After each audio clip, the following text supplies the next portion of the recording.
Good morning class second.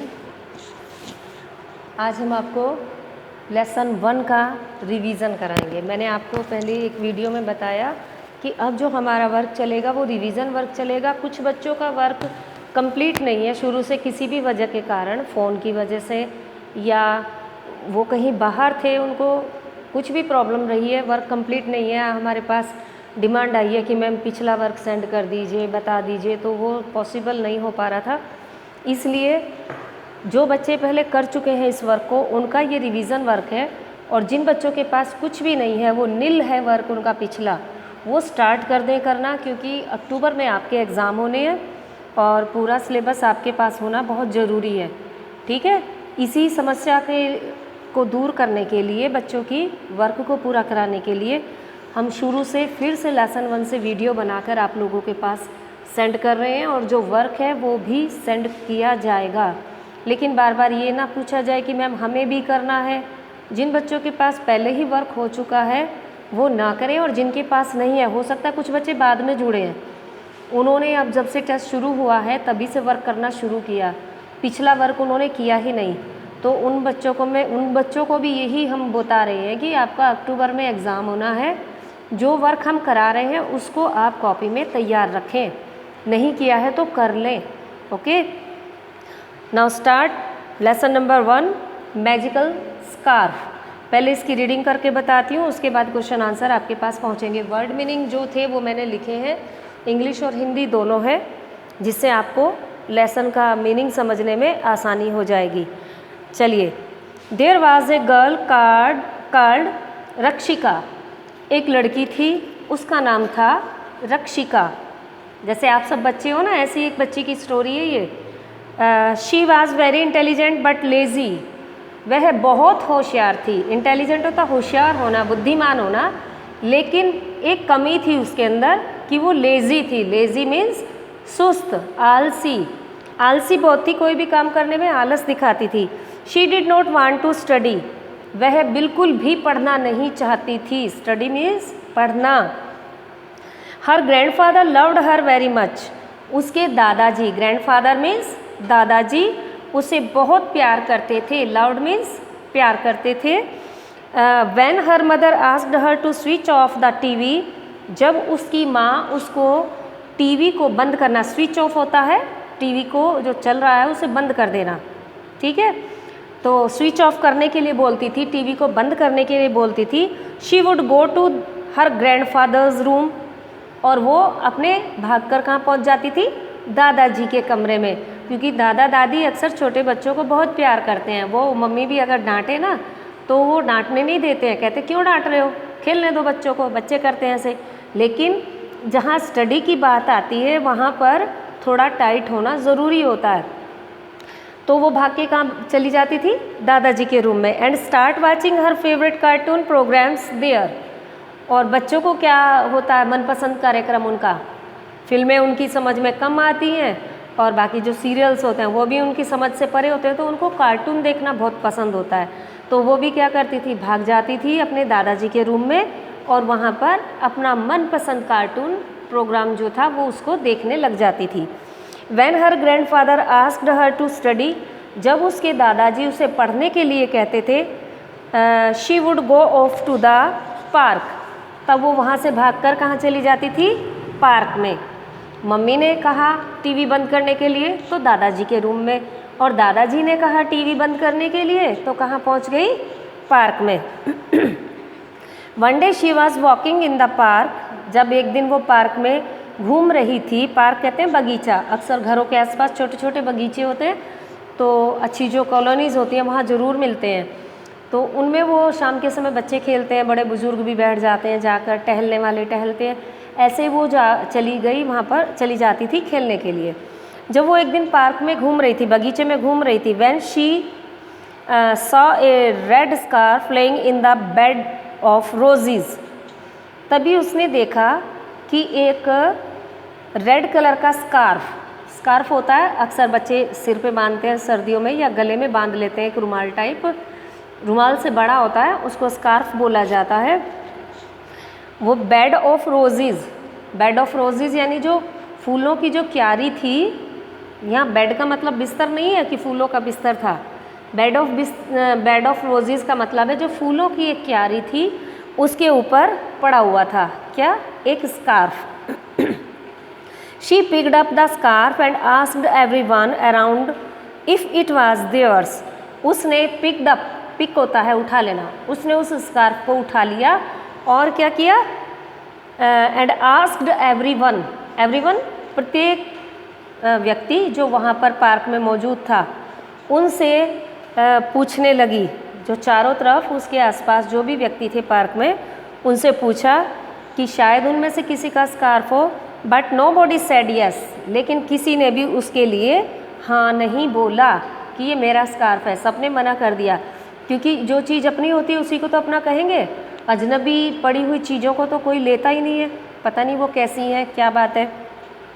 She took it home with her. उसने क्या किया? उस स्कार्फ को लिया और अपने घर ले आई कि किसी का तो है नहीं, उसे अच्छा लगा और वो घर ले आई। She showed the scarf to her grandfather. Showed होता है दिखाना, शो मीन्स दिखाना, शोड मीन्स दिखाया। उसने उस स्कार्फ को किसको दिखाया? अपने दादाजी को दिखाया। He was amazed to see the scarf. Amazed होता है सरप्राइज हो जाना है, हैरान हो जाना स्कार्फ को देखकर। वो उस स्कार्फ को देखकर बड़े हैरान हुए।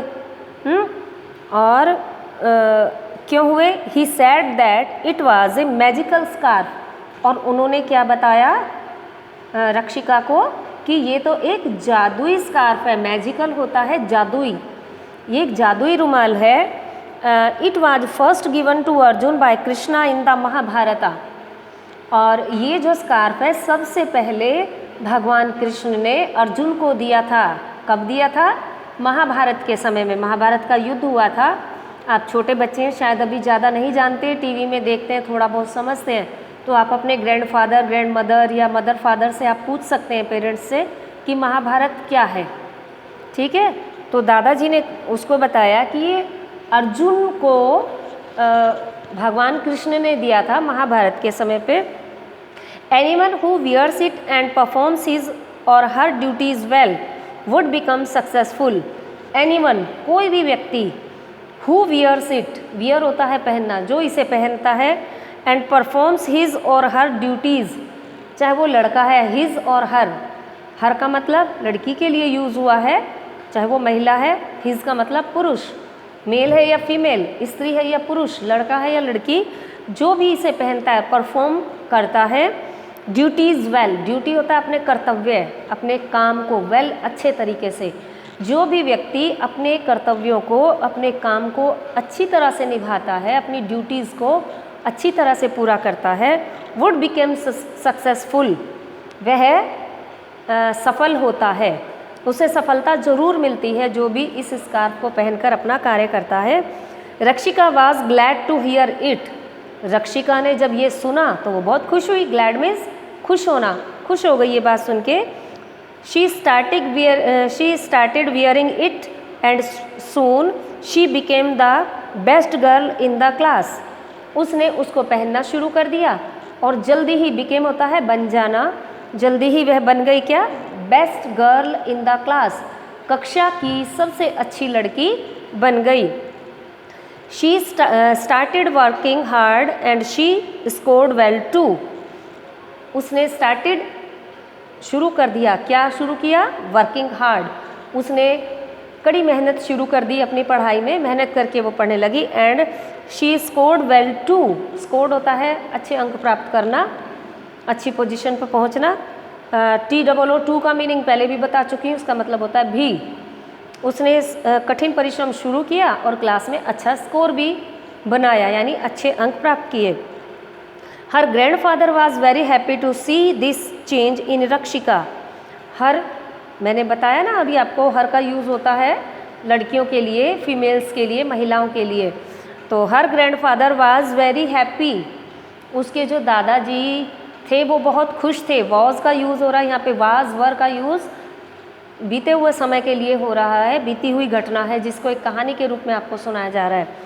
उसके दादाजी यह देखकर बहुत, रक्षिका के अंदर आए इस परिवर्तन को देखकर, इस बदलाव को देखकर, चेंज मीन्स बदलाव, परिवर्तन, रक्षिका में जो बदलाव आया था उसको देखकर उसके दादाजी बहुत खुश थे। Her exams were only 2 weeks away and she was working hard for it. उसके एग्ज़ाम्स में केवल 2 सप्ताह बचे हुए थे और वो इसके लिए बहुत मेहनत कर रही थी, कठिन परिश्रम कर रही थी। जैसे अब हम आपको बोल रहे हैं ना, कठिन परिश्रम करिए, एग्ज़ाम में ज़्यादा समय नहीं है। She had promised her grandfather that she would score good marks in the exams.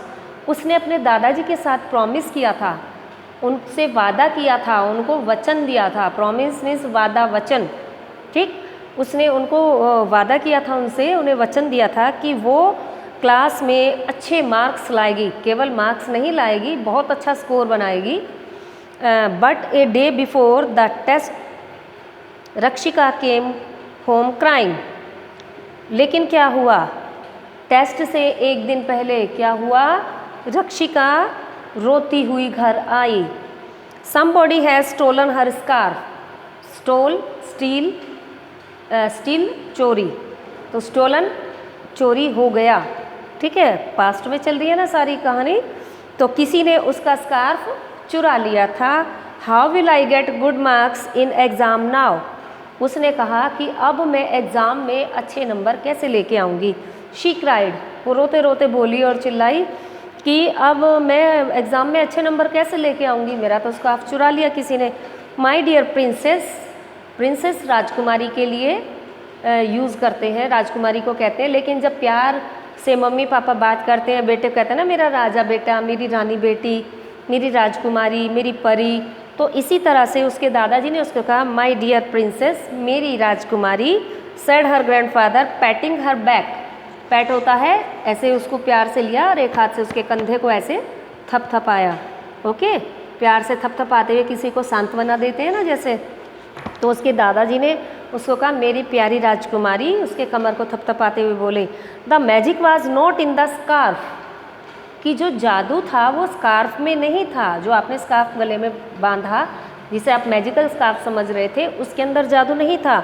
The magic lies with in you, जो जादू है वो आपके अंदर ही रहता है, वो आपके अंदर है। Work hard and certainly you will get good marks. आपके कठिन परिश्रम के कारण ही आप अचानक से अच्छे नंबर ला पाए हो। जब पढ़ोगे नहीं तो नंबर कहाँ से आएंगे। आपने मेहनत शुरू की और उसका रिजल्ट आपको दिखाई दिया, आपके टेस्ट में, आपके एग्ज़ाम में अच्छे नंबर आए। Rakshika was confused but she worked hard and she stood first in the class. Rakshika confuse थी, कन्फ्यूज़ होना मतलब उलझन में थी, वो समझ नहीं पाई दादाजी की बात को, लेकिन उसने अपना वर्क, जो हार्ड वर्क वो कर रही थी, उसको बराबर जारी रखा और क्लास में फर्स्ट आ गई। On the day of the result, result वाले दिन क्या हुआ, रिज़ल्ट वाले दिन, जिस दिन परीक्षा परिणाम घोषित होना था, परीक्षा के परिणाम की घोषणा वाले दिन, when the principal of the school called her on the stage to give her the trophy, she had tears in her eyes. जब उसके प्रधानाचार्य ने उसको स्टेज पर बुलाया, उसका नाम बोला, उसको स्टेज पर बुलाया और उसको ट्रॉफी दी। प्राइज़ मिलता है ना जो बच्चे फर्स्ट सेकंड थर्ड आते हैं, पोजीशन होल्डर्स को, तो उसको जब बुलाया ट्रॉफी देने के लिए, तो उसकी आंखों में आंसू थे। क्यों थे आंसू? व्हेन शी रिटर्न्ड होम, जब वह घर वापस आई, she rushed to her grandfather and said, वह जाकर अपने दादाजी के पास भाग कर गई, उनसे जैसे बच्चे लिपट जाते हैं, मिलती है। Thank you grandfather for making me realise my ability, कि दादाजी आपका बहुत बहुत धन्यवाद, आपने मुझे मेरी योग्यताओं से परिचित कराया। यानी जो मेरे अंदर गुण थे मुझे पता ही नहीं था कि मैं अपने आप मेहनत करके अच्छे नंबर ला सकती हूँ, लेकिन आपने मुझे सिखाया कि कोई जादू काम नहीं करता है, कोई ब्लेसिंग ऐसी नहीं है जो आपको बिना पढ़े पास करे। आप जब तक खुद मेहनत नहीं करेंगे, खुद कर्म नहीं करेंगे, आपको उसका फल कैसे मिल जाएगा, है ना। आप हाथ से तोड़ के खाने को मुंह में रखेंगे तभी तो आपका मुंह उसको चबाएगा और पेट आपका भरेगा, लेकिन कोई जादू कहे कि आपका पेट भर दे तो ये इम्पॉसिबल है। कुछ बच्चे विश्वास करते हैं इन चीज़ों में। तो इसका जो निष्कर्ष स्टोरी का वो यही है कि आप जब हार्ड वर्क करेंगे तो सक्सेस आपको अवश्य मिलेगी, सफलता आपको अवश्य मिलेगी। लेसन 1 में आपको पढ़ा चुकी हूँ। इसका वर्क अगेन सेंड किया जाएगा आप सभी को और सब बच्चों को अपनी कॉपी में कंप्लीट रखना है। अब के बाद कोई बच्चा ये ना कहे कि मेरा वर्क छूट गया। किसी भी वजह से, किसी भी कारण से आपका वर्क छूटता है तो उसे कंप्लीट करने की ड्यूटी आपकी होगी। आप उसे कैसे करते हैं, दूसरे बच्चों से अपना संपर्क बनाते हैं, उनसे मांगते हैं, क्या करते हैं, ये अब आपकी ही ड्यूटी है। सेकंड टाइम रिवीजन वर्क में आपको कराया जा रहा है, इसके बाद नहीं किया कराया जाएगा। Thank you.